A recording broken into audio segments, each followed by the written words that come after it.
Hello everyone. It is Inspire Travel Eat. We're in the kitchen. I'm your host, Fraser LeVay, and we are making the most creative, transcendent, ubiquitous recipe of all time.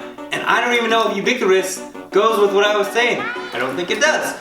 However, I am telling you, it is quarantine day, lost track, and I have found a way to infuse one of my favorite drinks with one of my favorite meals.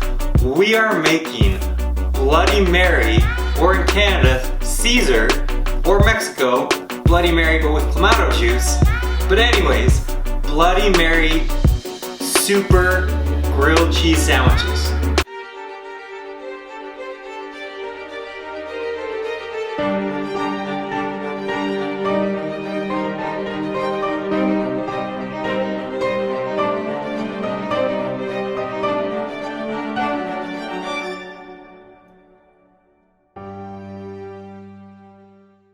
I'm sure you're asking, what?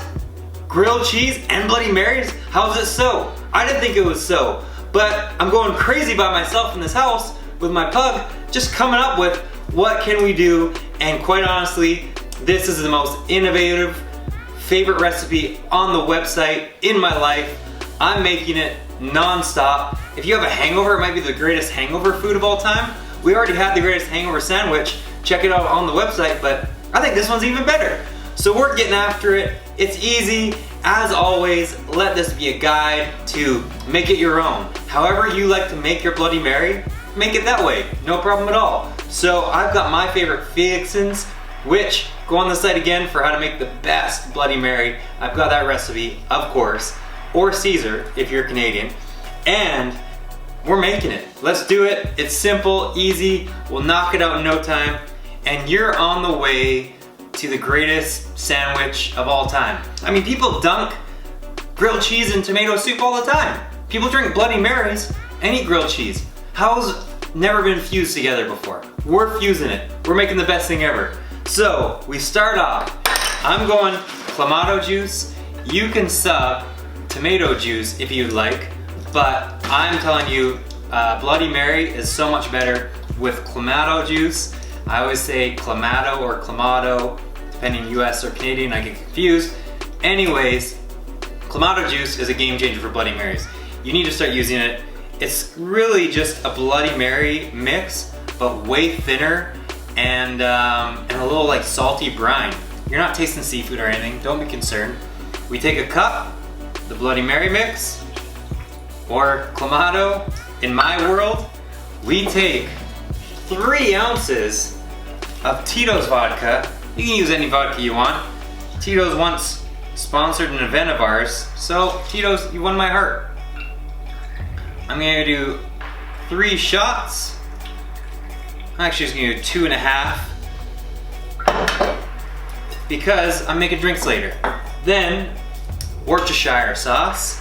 You do a tablespoon. There we go.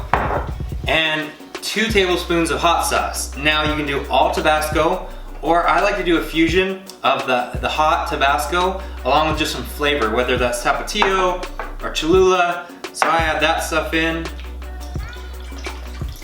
There we go. It's really just making your own Bloody Mary how you like to make it. So I'm gonna do the Tapatio, a little extra of that because it's some great flavor. And then some salt and pepper, and also Cajun seasoning. I love it. I don't know if I pronounce it correctly, but make sure you rim your Bloody Marys with this and celery salt fusion all the time. So, like I said, make this your own.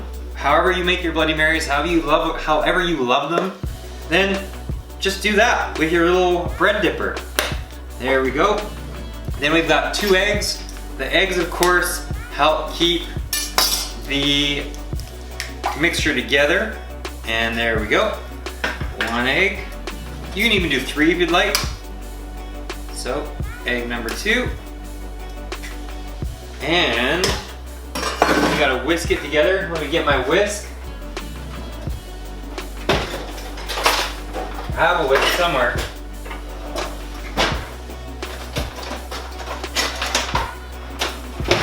Found our whisk. So making here the mixture is pretty similar to making a French toast mixture, because all we're gonna do, put out all that stuff together and then soak our bread in. And now I'm gonna turn the stove on. On the stove, we got some butter that's gonna melt there. You can even use oil if you'd like. And then, once that's heated up, we're gonna dip our bread in for 5 to 10 seconds. Just make sure it's really soaked throughout. Throw it on there, and it's game time. Fucking turn the volume off. We've got our stove on, it's heating up the butter. If you want to use oil to be healthier, more than welcome to do that. We are gonna take our bread and dip it in, just soak it for a couple seconds, because you don't want it to fall apart, which it will do if you get it too wet. All right, so we cooked one side of our bread. Now we are going to flip the bread and cook it on the other side.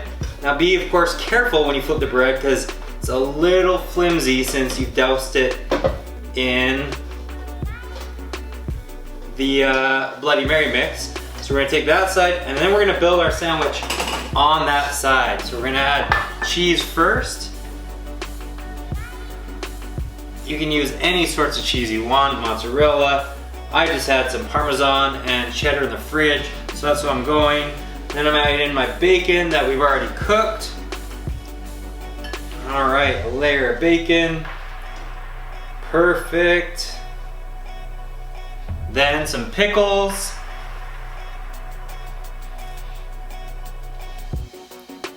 And I did forget to mention, I love pickle juice in my Bloody Marys or my Caesars, so you can even dip a little bit of pickle juice in there if you wanted. You can do salt and pepper, whatever you'd like. I'm gonna do a little salt and pepper on the top. And there we go. I don't need any more salt, the pickles have enough in it. Got tomatoes. And then cheese one more time. I always double cheese because on each side, because then it'll help the bread stick together, which of course is pretty important. So push it down. All right, then we're gonna take the bread that's already cooked, and we're gonna go the cooked side down, of course, because you wanna recook the top side, and then back on there for anywhere from 3 to 5 minutes per side. I will as well cook on a low medium heat, just because you don't want to burn the bread instantly and not have everything inside, the cheese melted and such. So I'll go just under medium heat, but you don't want it like medium to high, because then it'll just burn the bread and everything inside won't be warmed up. I also will cover it to keep that heat inside and help melt that cheese even better. So throw it in there. Cook that, and we're almost done. And just like that, we made our Bloody Mary grilled cheese sandwich. Now, while it's not the most beautiful thing I've ever made, it is the tastiest. It is absolutely delightful. You have to try it. It's fun, especially if you have people over. You're hosting a guy's weekend, a girl's weekend. Everyone will love this. Hosting a brunch. Make this bad boy, and it is a crowd pleaser. Hope you love it. We have tons of other stuff on the site, hangovers, drinks, food, anything and everything. Check it out, inspiretravellead.com. More to come.